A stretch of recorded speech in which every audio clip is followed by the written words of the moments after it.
Good evening from Cambridge. Good morning if you're dialing in from the Americas.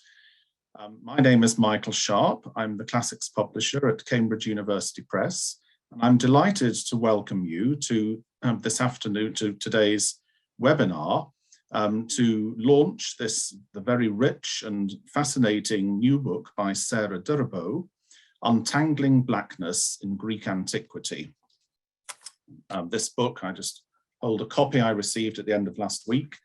It's about to be published in Europe and will be published in the Americas early summer.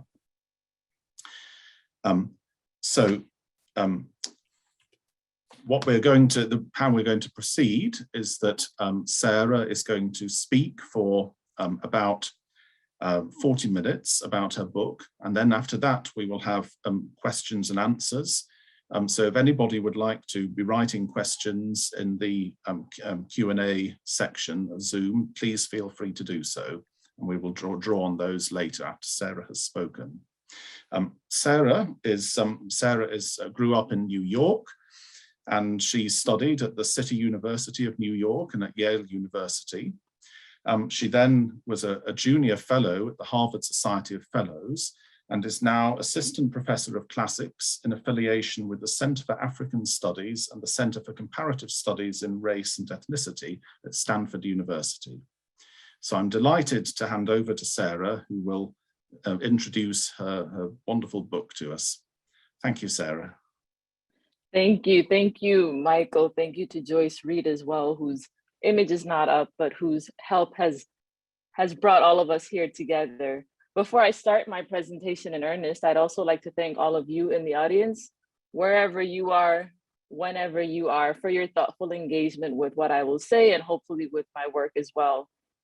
I'd also like to acknowledge that I'm zooming in from Palo Alto in California, the land of the Muwekma Ohlone people.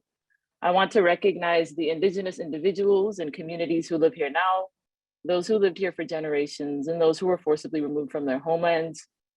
In offering this land acknowledgement, I affirm indigenous sovereignty and history, and I aim to learn about the longstanding history that has brought me to this land today, and I seek to understand my own place within it. In this vein, I encourage you to learn more about the people whose homeland I currently occupy, as well as determine on whose land you sit, depending on your location. To this end, I include a few links in either the chat or in the Q&A, in whatever way I can get a message out to you so that you can both learn more about the Muwekma Ohlone people based on a Zoom video that a colleague of mine at Stanford has presented, Michael Wilcox, as well as look at an interactive map so you can see where in the world you are and on whose land you sit. To begin now. In 1968, at the University of Nairobi in Kenya, 3 lecturers, Ngugi wa Thiong'o, then known as James Ngugi, Henry Ouwanyumba, and Taban Loliong spearheaded an educational revolution. Eager to sweep out the vestiges of British colonialism from their department, they drafted a memo entitled On the Abolition of the English Department. In this memo, they proposed renaming their department the Department of African Literature and Languages. They also proposed revising the curriculum to emphasize the centrality of Africa via the study of its oral and written culture. You can see here the highlighted text on the slide. Building on his proposal for literary emancipation, Ngugi later drew attention to the immense significance of the written language in his series of essays, Decolonizing the Mind, The Politics of Language in African Literature, published in 1986. Here, the Kenyan scholar bid farewell to the English language as his medium and vowed to write all future works in Swahili and his native Gikuyu.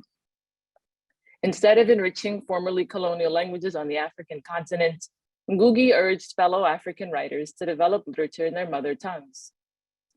Nonetheless, snapshots from Ngugi's career underline the real-life literary stakes of literary liberation. After Kenya gained independence from Britain in 1963, Ngugi worked with Kenyan farmers at the Kamirithu Community Educational and Cultural Center to create plays that examined unchecked political control in their country. Soon after the 1977 performance of Ngaika Ndenda, I Will Marry When I Want in Gikuyu, a play that traces the crumbling love affair between a young woman and the son of her wealthy landlord, Kenyan government officials arrested Ngugi. Following his release from prison and protracted exile, he returned to Nairobi in 2004 and survived a violent assault. These glimpses from Ngugi's life lay bare the challenging position in which writers can find themselves. They cannot divorce themselves from their historical present. There can be rich synergy in self-aware collaborative initiatives, but there can be costly consequences associated with revolutionary literary undertakings. Classicists, ancient historians, philologists are not exempt from such visceral reactions to their work. For instance, Donna Zuckerberg, the cover of her 2018 book, Not All Dead White Men, is on the slide, and Sarah Bond, whose 2017 Forbes article is listed here, have both received praise for calling to task racist ideology masquerading as relics of the Greco-Roman past, but both have also spoken publicly about the death threats they have received following the publication of their articles about white supremacist receptions of Roman ideology on the one hand and polychromy on ancient Greek sculptures on the other. Such vitriol reminds invested parties that much work remains to be done. The immense task of rehabilitating the academic terrain requires a vast community of thinkers who are willing to apply precision and historical depth to the subjects of their research. For my part, my approach to ancient formulations and modern permutations of Black skin color pushes the Academy towards this larger goal. Illustrative rather than exhaustive, my book, Untangling Blackness in Greek Antiquity, the cover of which you can see here, and there is a coupon code that I'll give you at the end for those who are patient enough to wait to get a discount on this book. My book unearths sophisticated tropes of Blackness spanning from the 5th century BCE to the 4th century CE. In this book, I explore how writers and artists create a world in which performers rework Blackness alongside claims of foreignness and Greekness. In each chapter, Black skin color interacts with other determinants of evaluation as Argive Greeks, royal Ethiopians, curious Scythians, and athletic Athenians participate in performances of Blackness. Altogether, the sustained accounts I offer in these chapters highlights the wide range of performances of Blackness in Greek antiquity. I conclude each chapter with a contemporary example that generates new avenues of connection between the Black archive of modernity and the ancient Greek tradition. To give a brief overview of the book's contents, as you can see on the slide, following an introductory chapter, my second chapter, entitled Masks of Blackness, Reading the Iconography of Black People in Ancient Greece, analyzes visual paradigms of Blackness in Greek antiquity as they appear on 5th century BCE cups that depict faces on opposite sides. I will focus on these later in the webinar. In the next chapter, entitled Masks of Difference in Aeschylus's Suppliants, I examine the role of Black skin color in one Greek tragedy and one Athenian tragedy performed in 463 BCE. This tragedy details the story of 50 Black women who flee from Egypt to Argos in Greece to escape a forced marriage to their Egyptian cousins. In line with this chapter's refashioning of foreignness, the next chapter, chapter 4, Beyond Blackness, Reorienting Greek Geography, delves into the historical portrayal of Greece's distant neighbor, Ethiopia, as the country appears in Herodotus's 9-book histories. A brief definition of Ethiopia is in order for any Ethiopians in the audience. This is not a term that we use for a modern country. The term Ethiopia, synonymous with Nubia and Kush, is a term that I use, a term that I've seen historians use to describe an ancient ethereal land that Greek sources sometimes conflate with a historical region. If we were to map it on a map of modern Africa, it would correspond with modern Egypt and northern Sudan, roughly running from the 1st to the 6th cataracts of the Nile, from modern-day Aswan to modern-day Khartoum. This is different from Ethiopia, a modern country, a country where my family is from, that is in the Horn of Africa, where if you look at a map of Africa, it juts out. So this is not Ethiopia, but a bit further to the south and east. Now that we understand a bit more about Ethiopia, a term that I discuss a lot in this text, I'd like to move now from these chapters that are all material from the 5th century BCE into later time periods. In chapter 5, entitled From Greek Scythians to Black Greeks, A Spectrum of Foreignness and Lucian Satires, I jump ahead to the 2nd century CE, about a 700-year jump from its previous chapter. In this chapter, the satirist Lucian from Syria presents a complicated model of difference that relies unevenly on skin color, attire, and language. As a final foray into ancient literature, chapter 6, entitled Black Disguises in an Ethiopian Novel, traces the wandering journey of an Ethiopian princess in Heliodorus's 4th century CE novel, Ethiopica. Again, here it's Ethiopia, not Ethiopia, an ancient civilization located in Sudan and Egypt rather than in the modern Horn. In Ethiopica, in Heliodorus's novel, skin color is a volatile element. In fact, the protagonist, an Ethiopian princess, is rejected at birth because of the dissonance between her white skin and her parents, the king and queen's, black skin. A concluding chapter, Replacing Blackness in Greek Antiquity, reiterates the invisible ontologies, to use Karen Fields and Barbara Fields' language, the invisible ontologies that haunt current assessments of Black skin color. This brief summary concludes my general overview of my book, and I'm happy to discuss any questions about the chapters further during the Q&A. For the remainder of our time today, however, I will offer some snapshots from the first few chapters to help ground us in this text. I will first point out the current state of affairs in studies of Blackness in Greco-Roman antiquity, and I will then use pottery from 5th century BCE Athens as a case study to probe deeply into the intersections of Blackness, antiquity, and modernity. In other words, both ancient and modern material are subjects of my investigation. We cannot step outside of our historical present simply because we want to. Altogether, this transdisciplinary project looks back to Greek antiquity while maintaining a footing in our present world, a world in which Black skin color has its own particular valence. Let us begin, however, in the 20th century. Renewed interest in representations of Black people in the ancient Greco-Roman world led to publications by 3 key scholars: Grace Maynard Hadley Beardsley, born in 1896, Frank Snowden Jr., born in 1911, and Lloyd Thompson, born in 1932. Based at Goucher College for Beardsley, the historically Black college university, Howard University for Snowden, and the University of Ibadan in Nigeria for Thompson, these 3 professors broadened academic discourse about representations of Black people in the past. On the slide here, you can see their book covers, starting from left to right with Beardsley's 1929, The Negro in Greek and Roman Civilization, published by Johns Hopkins. Next, Snowden's 1970, Blacks in Antiquity, published by Harvard University. And on the right, Thompson's 1989, Romans and Blacks, published by the University of Oklahoma. And there's a reason I mentioned the publication locations. Watch this space. Suspense will be satisfied.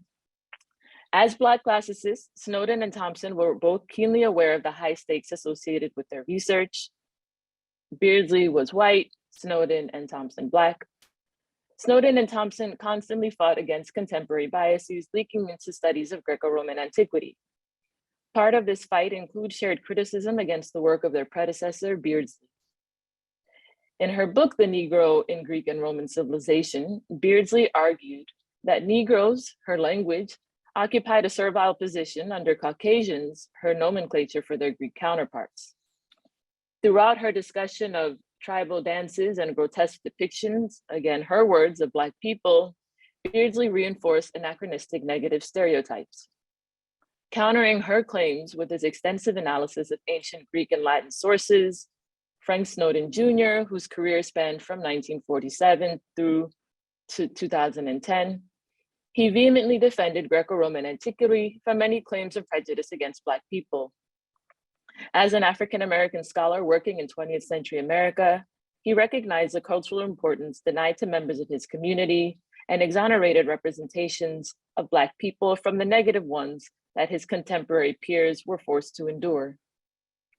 Resisting Snowden's outright rejection of a chromatic hierarchy, Lloyd Thompson, in his 1989 book, Romans and Blacks, concluded that Romans had diverse views of Black people.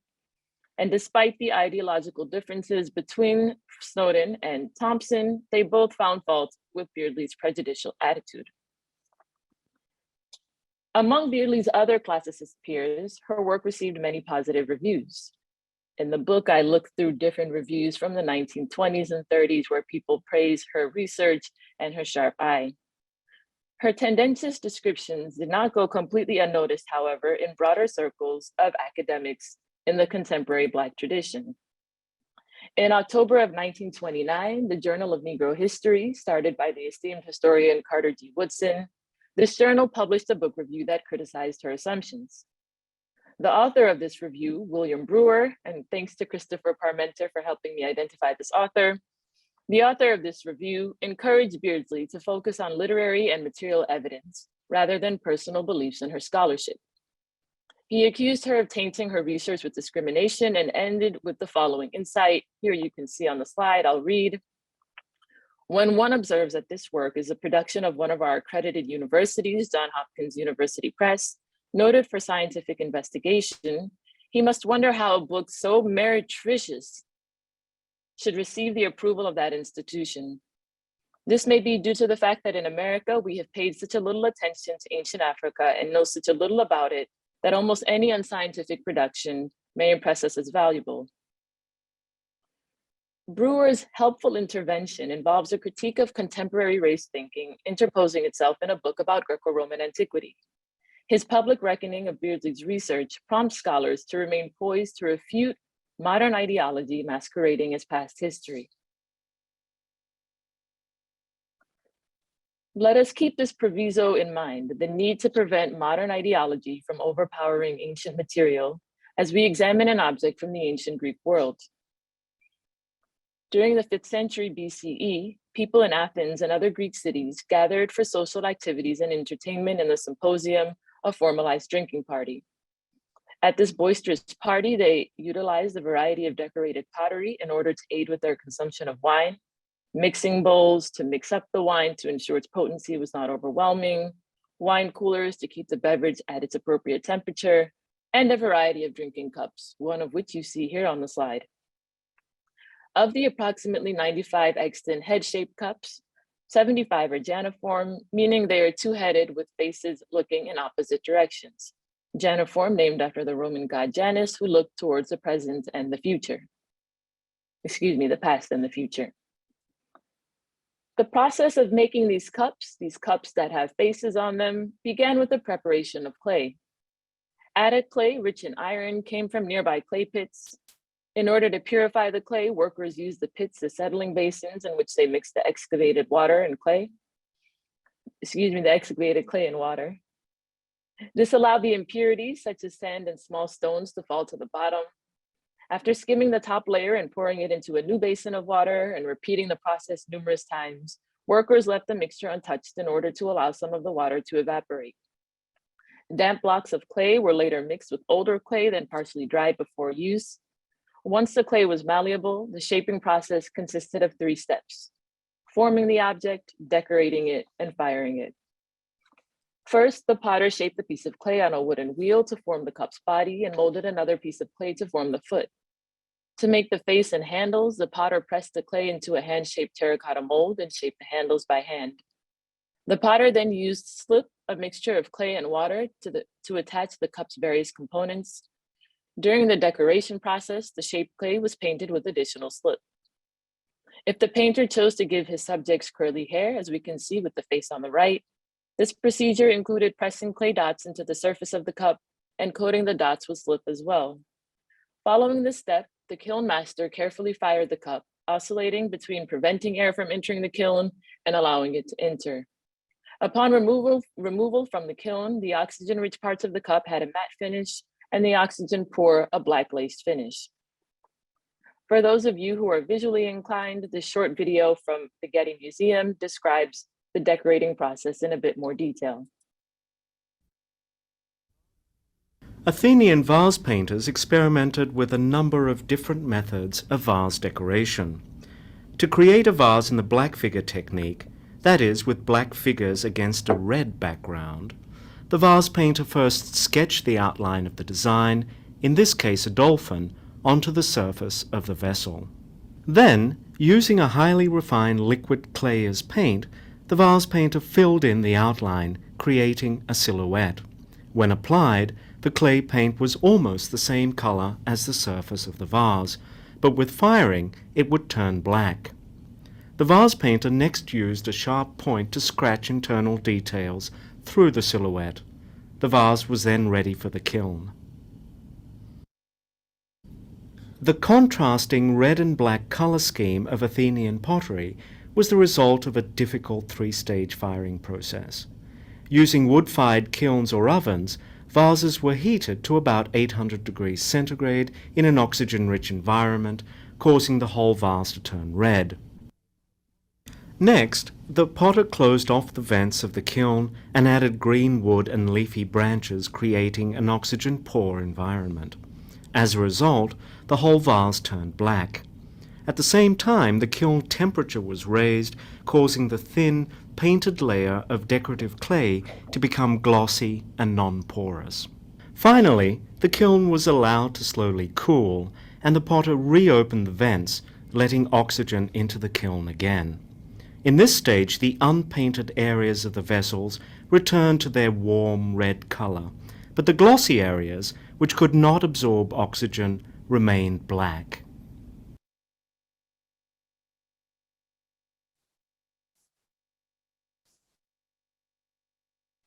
2,500 years after its production, after this process of making a janiform cup occurred, a two-handled janiform drinking cup that might have been used in a convivial attic symposium sits in the Boston Museum of Fine Arts.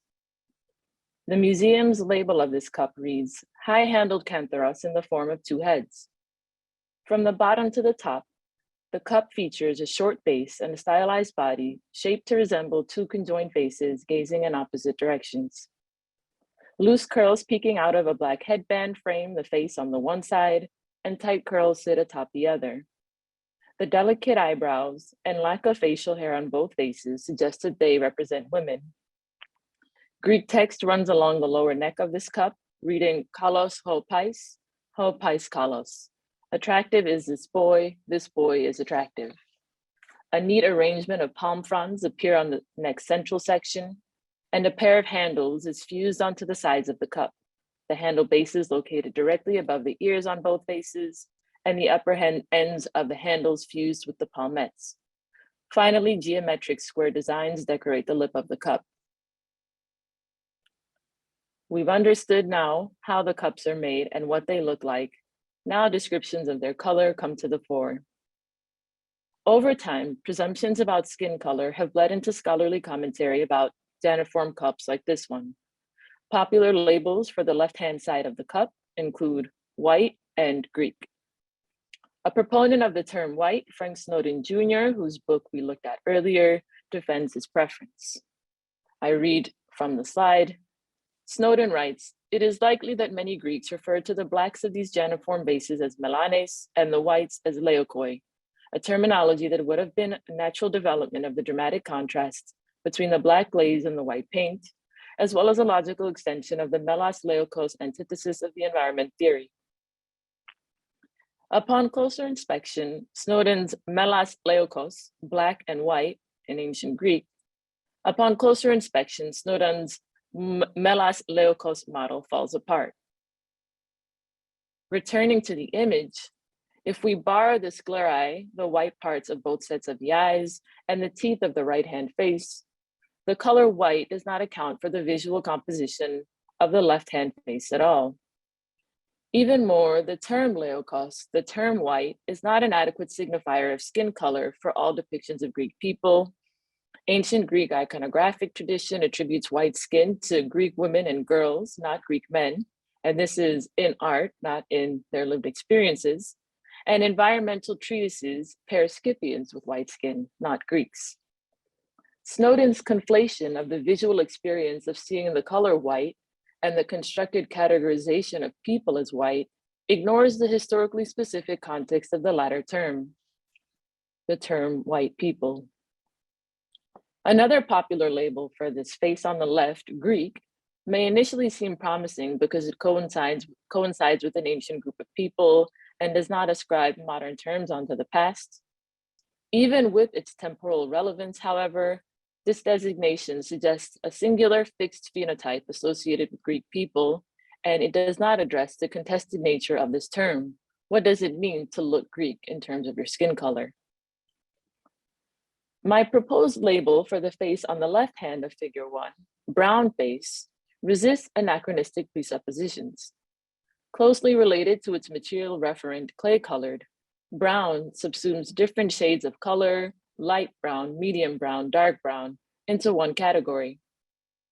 Although brown, and I write it in the lowercase in my book, loosely overlaps with brown, written with the uppercase as a modern categorization used to describe people of South Asian descent among other groups, I find that the lowercase b, brown, helps me focus on skin color while also alluding to the metamorphosis of chromatically inflected language.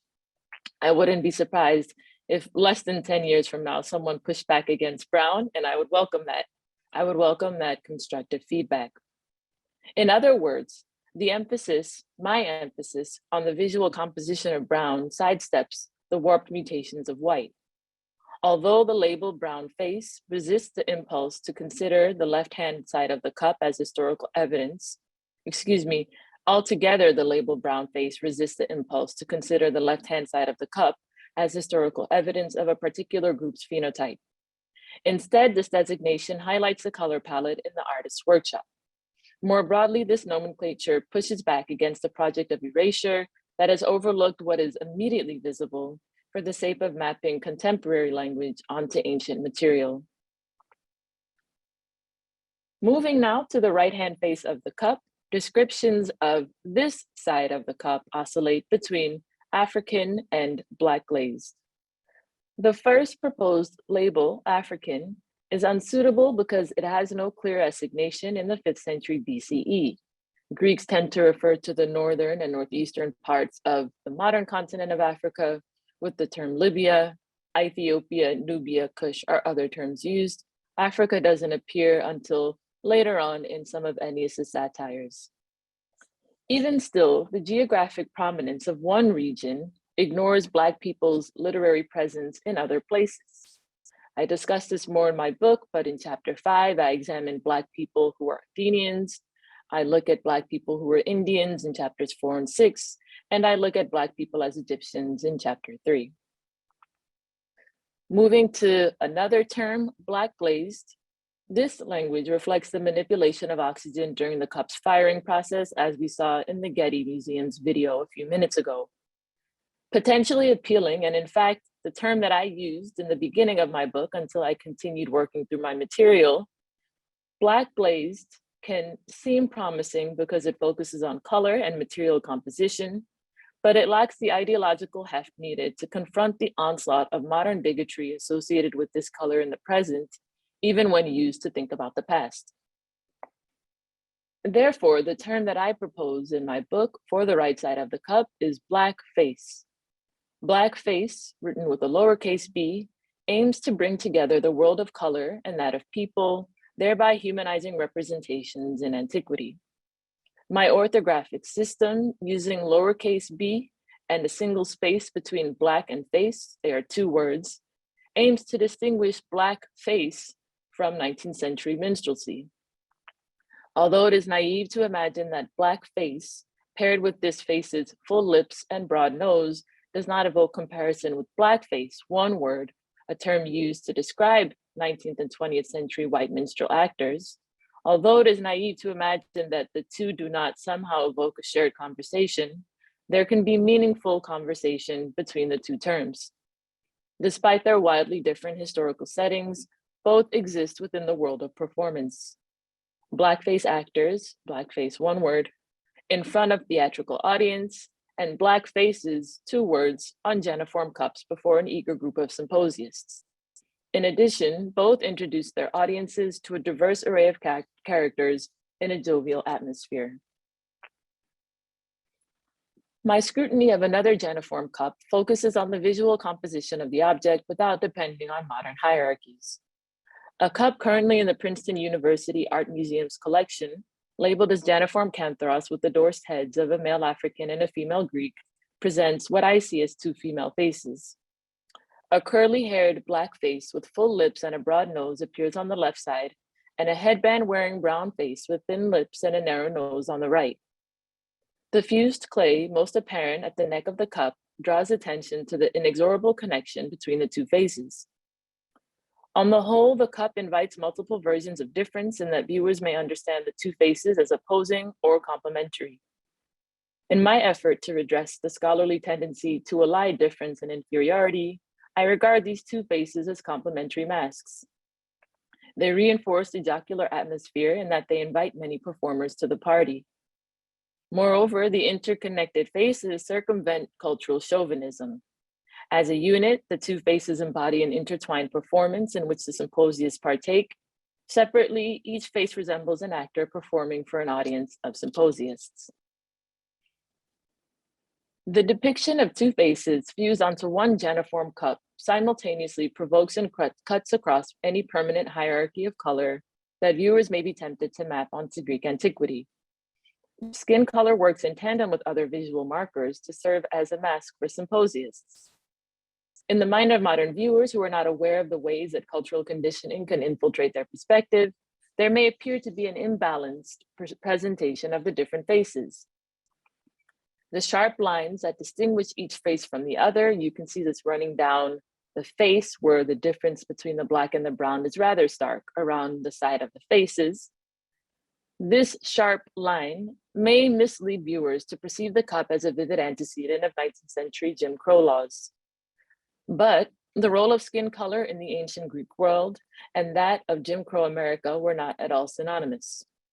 To be sure, color was a part of a larger apparatus of distinction on Attic pottery, but its valence was not perpetually fixed. Instead, the faces on these cups represent markers of the diversity and flexibility that can occur in a performance in a symposium. A final cup I'll look at with all of you today, a geniform cup currently held at the Archaeological Museum of Polygyros, is described as cantharos with the heads of a young woman and a Negro from Acanthus. This description reveals a lopsided treatment of labels in modern scholarship. From left to right, a light brown female face wears a headband over loose curls, and on the right, a dark brown male face with sideburns sports a mustache and a beard that frame an open mouth.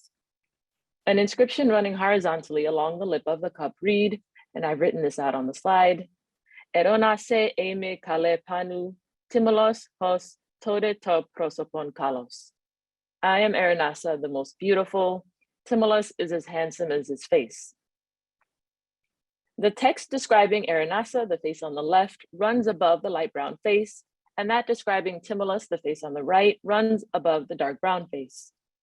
It is instructive to examine briefly the scholarly labeling practices applied to the dark brown face on the right, hereafter referred to as Timolos's face. Despite the presence of two brown faces of different shades on this cup, scholars have tended to distance Timolos on the right from Aranasa on the left. They liken Timolos's skin color to an African man and Aranasa's to a Greek. In particular, the Archaeological Museum of Polygyros, where this cup is held, calls Timolos an African man. The Archaeological Museum of Thessaloniki, where the cup was before it moved to Polygyros, identified him as a Negro, and the Beasley Archive, a comprehensive online database for Attic pottery, lists him as a Black youth. Art historians Francois Lissahog and Ada Cohen categorize him as Black. Aware that Timolos is a deep reddish brown color rather than the usual shiny black, these are Ada Cohen's words, art historian Ada Cohen nonetheless insists that he is a Black man. She provides a rationale for Timolos's appearance by arguing that his non-Black skin color allows a color contrast with his Black facial hair and eyebrows. Although the full lips and broad nose of Timolos's face corresponds to those on the Black faces of other cups that we've seen today, classification as Negro or Black is an oversimplification of the color on this cup. Scholars risk importing hypodescent laws of blood one drop rule, into Greek antiquity when they describe Timolos's face with these terms. By prioritizing their historical present and the ways in which Blackness is informed in the 21st century, they have elided ancient Blackness into modern Blackness. Nomenclature benefits from labels that address the preoccupations with color dynamics in the 21st century without reproducing them. Therefore, my decision to refer to Timolus's face as brown encourages viewers to pair him with Aranasa rather than in opposition to the other side of the cup. Now that we have examined skin color, let us move to the inscription. Returning to art historian Francois Lissahag understands the inscription associated with Aranasa, I am very beautiful, as a compliment, and that of Timulus is as handsome as his face, as an ironic twist.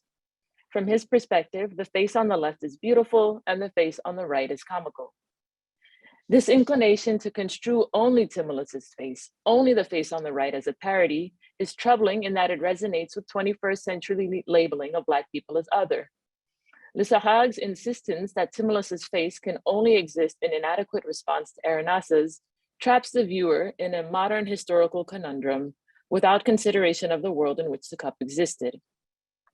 The lack of convincing evidence to support the claim that Timulus is inherently comedic leaves viewers to draw their own conclusions about this conflation, which may unfortunately lead them to make connections between Timulus's exposed teeth in the 5th century BCE and the iconic teeth-bearing grin of blackface, one word, of blackface actors in the 19th and 20th centuries.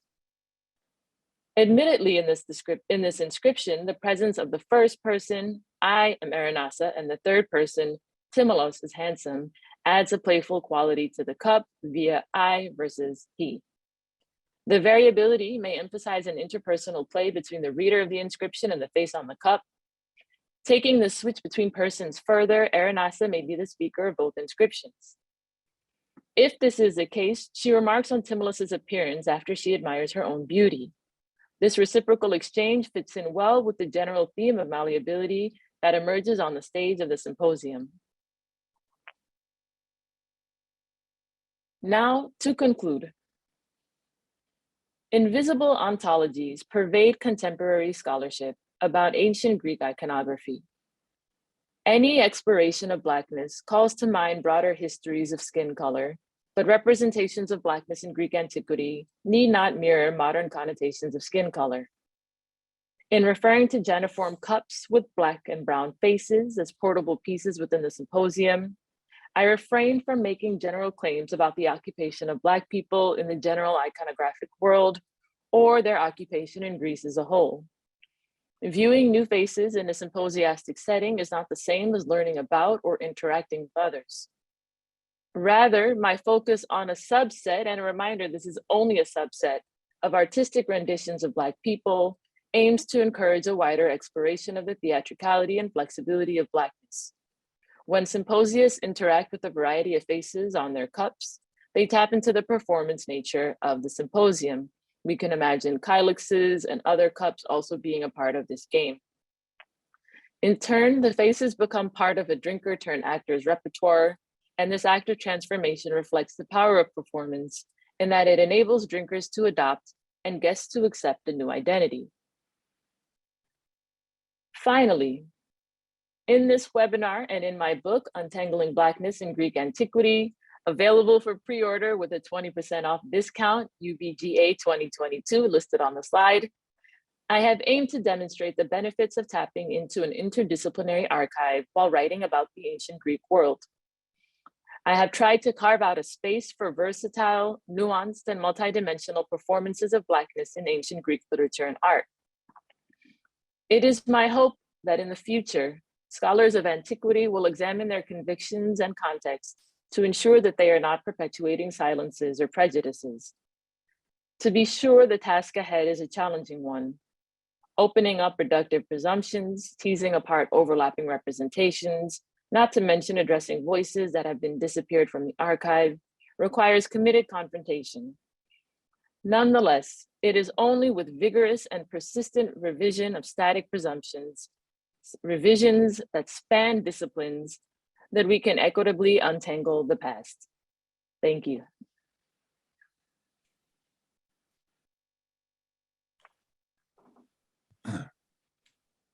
I'm happy to Very turn much. now Thank to you very much, questions. Sarah. Thank you very much indeed. So, as I say, we've got about a quarter of an hour or so for questions, and you can either, I think all the questions I think have to be submitted through the Q&A, and I see we have one already.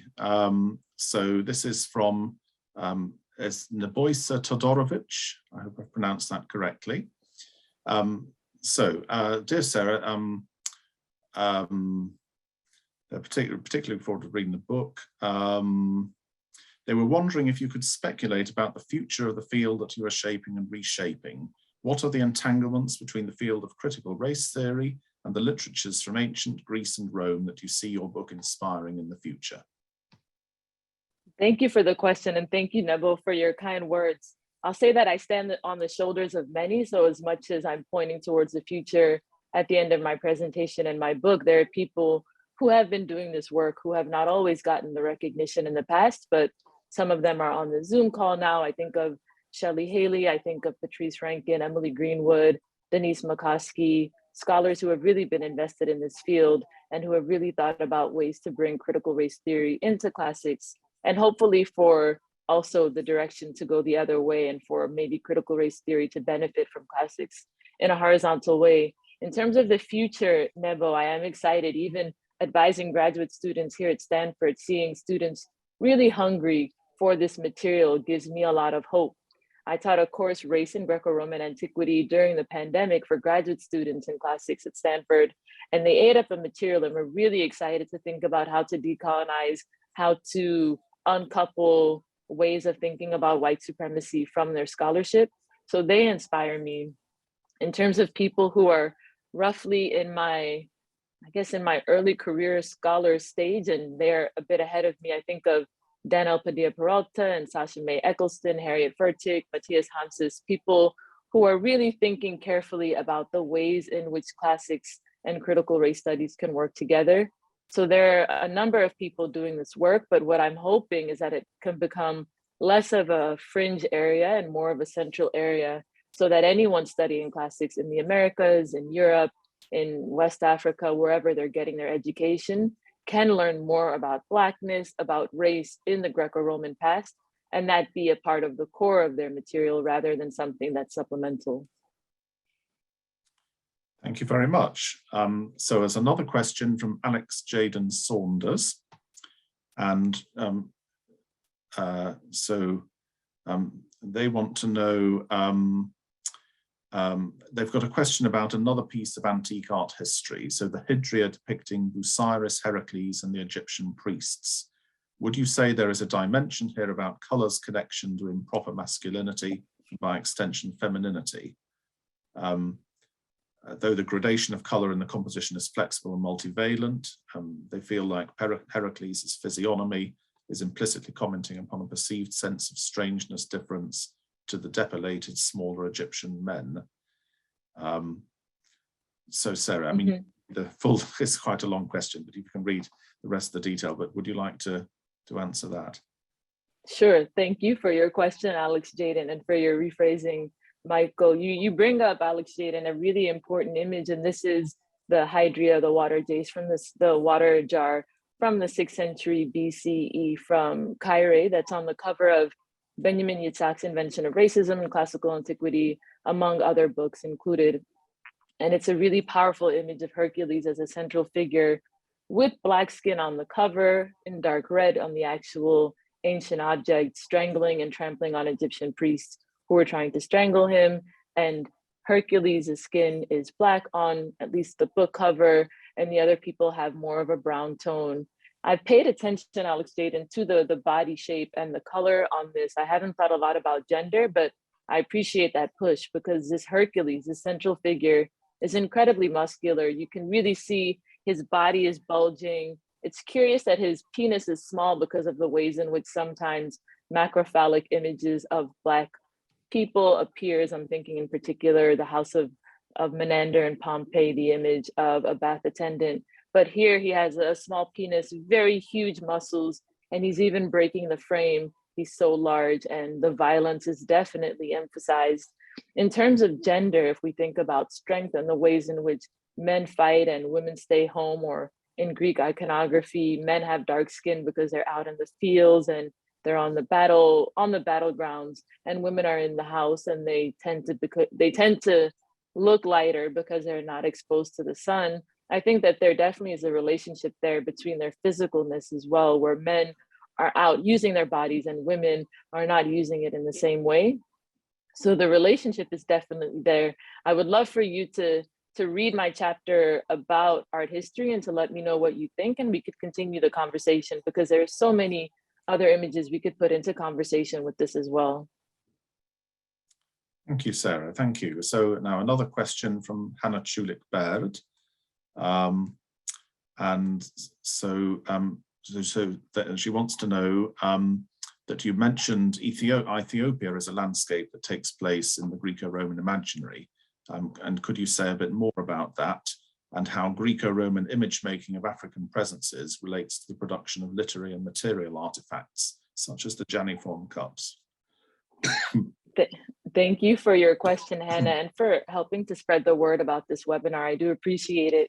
In terms of Ethiopia as a landscape, it's a term that in the introduction I discussed quite a bit, because it shifts from being an ethereal place in at least the Homeric Odysseys that Zeus visits when he needs a vacation, Poseidon, Iris as well, a place that's on the furthest, most eastern and western parts of the known world, to a place that's more localized by the 5th century. By the time Herodotus is writing, it's a place that's now in Libya, somewhere south of Egypt, a place that Persians don't know how to get to or don't know how to communicate with unless they have Egyptians speaking on their behalf. So it does seem like as time goes on in literature, Ethiopia becomes mapped more and more as a geographical location rather than an ethereal one.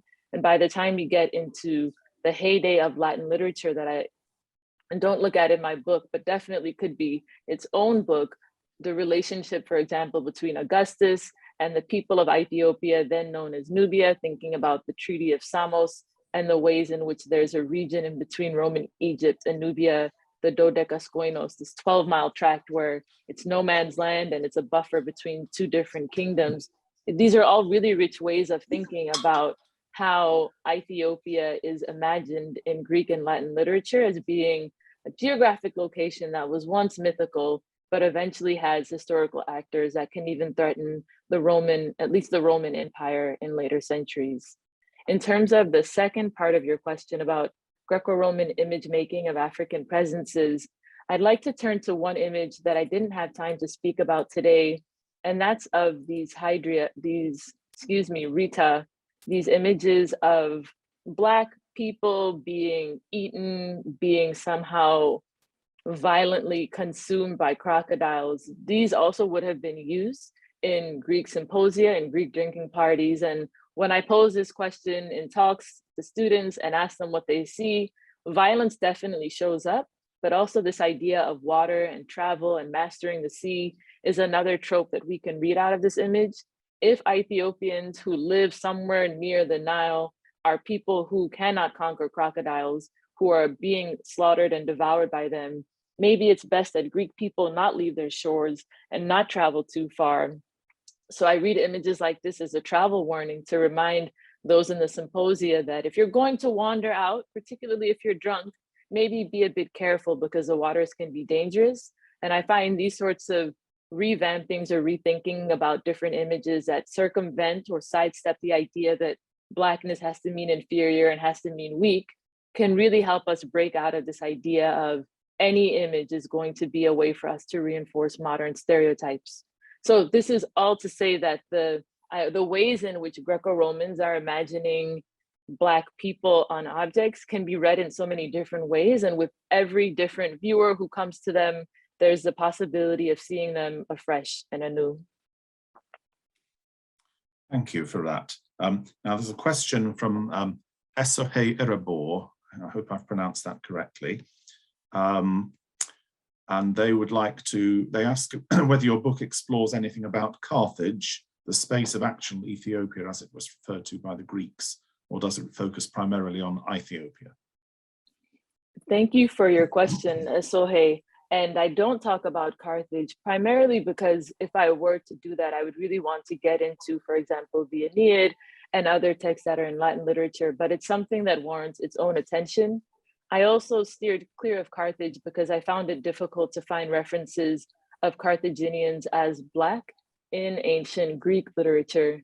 So when I began my project, I looked at the Thesaurus Linguae Graecae, a huge compendium of different Greek sources, and I typed in Ethio, I typed in melane, the word for Black, I typed in kuaneo, another word for Black, and tried to see in which text these words appeared the most. I could have easily written another book just about geography and the ways in which Black people appear in Greek geography, but the specific areas and the specific texts that I chose, Herodotus, Lucian, Heliodorus, and Aeschylus, were chosen because they represent a broad spectrum of different genres. So I wanted the reader, rather than having a source book of all different references of Black people, I wanted them to be able to almost taste different references in different genres, to go from tragedy to satire to history to the novel, as a way to show readers that there is a lot of material out there.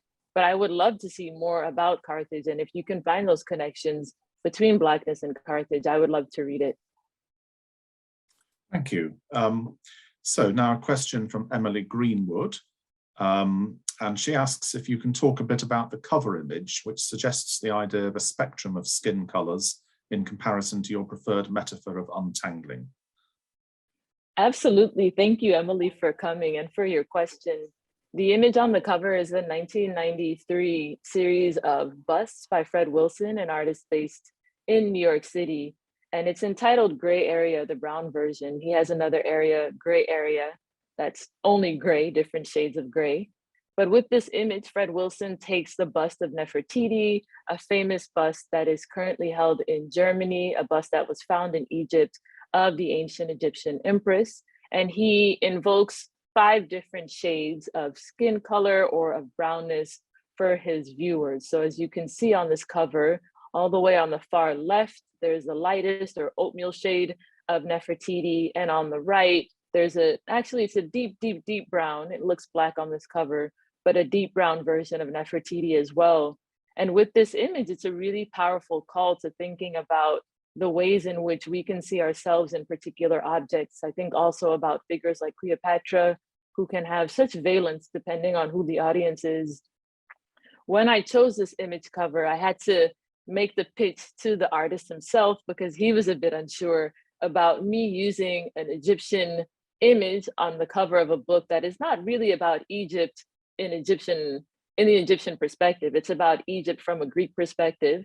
And I explained to him very respectfully, I think, that Nefertiti is such an explosive image, is such a powerful image to think about when examining Greek skin color, because of how much it opens up for even thinking about Egypt's role in the ancient Greco-Roman world and the ways in which it tends to be pulled up north to the Mediterranean rather than pulled south to African studies and to Nubian studies as well. So I found Egypt a great entry point. It was one for me thinking about this field, and also a way to bring in different viewers who maybe don't know much about Hercules or Busiris or Nubia or Kush, but definitely know when they see this image, wait a minute, I think this object is one that I've read about before, that I've heard about, that I think is Egyptian, but I don't really know how it fits into this relationship of Blackness.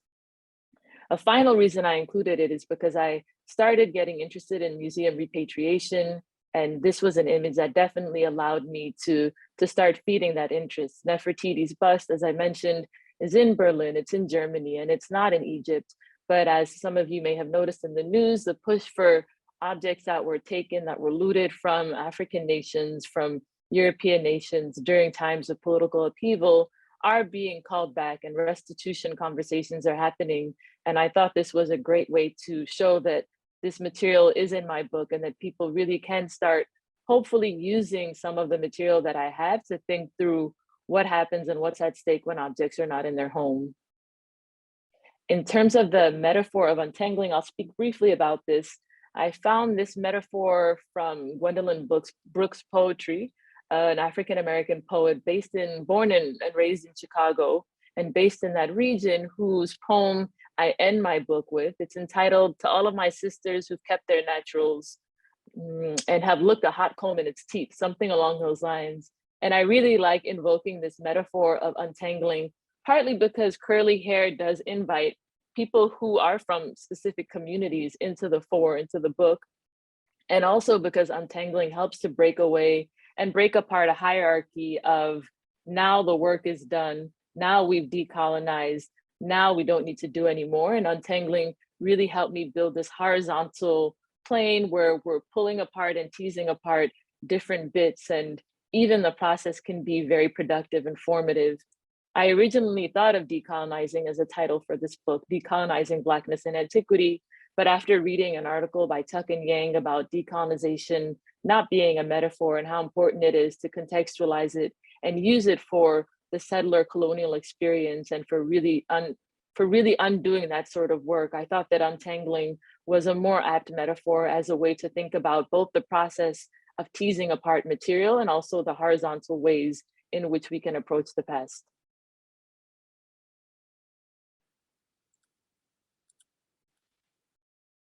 I think you're muted, Michael.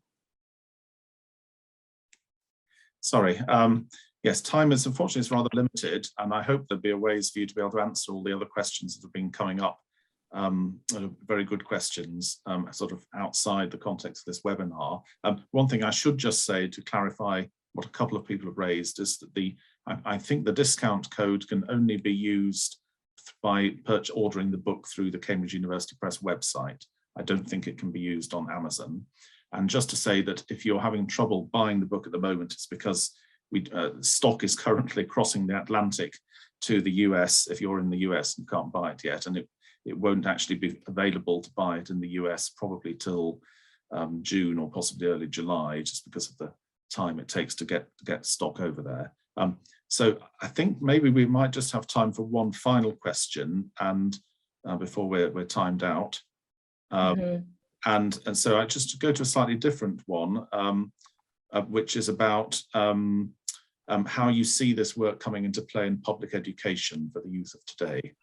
And have you got any negative feedback from those who don't want it to be discussed? I see. Thank you, Roberta and Jan, for being here. The Philadelphia educators are in the room. I will say, Roberta, in terms of public education, I've given versions, not of this talk, but of this material to public school, middle school students, high school students, to students at my own high school, Friends Seminary, and some of them may be on the call, so hello, Friends Seminary. I know that also I've spoken with people at Menlo Atherton High School, whose students may be on the call, so I do try very hard to make my work legible and to really show that you don't need to have a PhD in classics. You don't even need to read Latin and Greek to find this work meaningful. So I have different activities that I tap into depending on my audience. If I'm working with, when I was working with 8th and 9th graders, I tried to start just with an open question. What do you see? If you look at a Janiform cup, what images do you see? What colors do you see? And tell me more about it. If I were working with an even younger group, I would have more interactive activities, maybe have them paint something. But I do find it striking that when I was teaching Latin to 10 and 11-year-olds in New York City through Prep for Prep, a nonprofit organization that my family was involved with, that my brother was a member of in the, I would say in the 2010s, I remember teaching the students a unit about slavery, and one of the little girls, a 10-year-old African-American, said, I wish we still had that kind of slavery, the ones they had in ancient Rome, because it wasn't based on skin color. And it was really profound for me to hear it and to see the ways in which really, really young kids were engaging with the material and thinking about cross-cultural connections without me even mentioning it. So I think that there definitely is a space in public education for introducing students to what Blackness could have meant before the transatlantic slave trade, but it has to be done carefully and hopefully with resources like my book in hand, so that students don't walk away with this Black equals inferiority trope. That's something that unfortunately can become perpetuated if students in public schools only learn about Blackness and slavery when thinking about what Africa could have been. In terms of negative feedback, I think that I've been protected, partly because of luck, partly because of the degrees that I have. It's not lost on me that there's a particular sort of, unfortunately, echelon of education in which people will ask you to give talks from peer institutions. So I don't hear very much from public institutions that are interested in my work, but I invite academic pushback. I know that when I sent my book draft to Rebecca Futo Kennedy, who I think is also on this call, she very kindly helped push me to think about my own nomenclature. And in her work insisted that her language, her theorizations are a work in progress, and she invites others to come and build on it.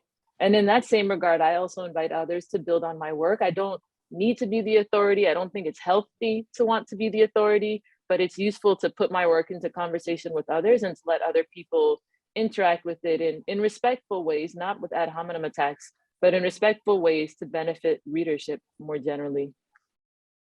Thank you very much, Sarah. So I think we're probably going to be timed out very shortly. So I think it'd be better to draw this to a close, but maybe, Sarah, you can contact the people who put other questions. I hope you have access to them and can sort of send them replies or engage with those afterwards. So once again, thank you very much indeed, Sarah, for a wonderful presentation and for writing a wonderful book, which I've seen a physical copy and it looks very nice, but I've read it and it's wonderful, and I'm sure it'll be of great interest to many people. And thank you to everybody who's attended this webinar. And I hope if you decide to buy or order the book for your library and read it, that you will get as much out of it as those of us who've been fortunate to read it so far have. So anyway, so I'll wish you all goodbye and thank you once again.